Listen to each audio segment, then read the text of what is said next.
We have the cutest little octopus toy. It does take 3 AA batteries. Once you turn it on, it will play music or it will repeat. There's a button off to the side.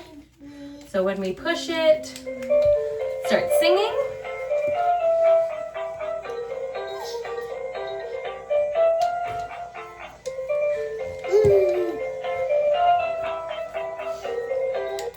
We push it again, it will repeat us,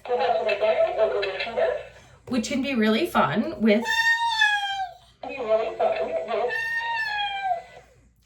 little kids and older kids, just because they can't talk yet.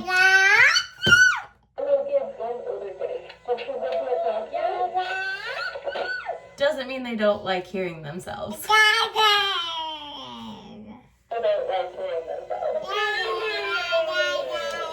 You can see it lights up and makes it fun too.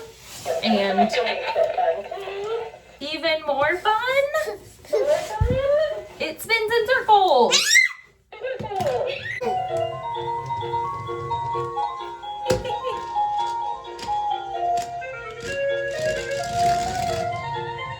How fun is that?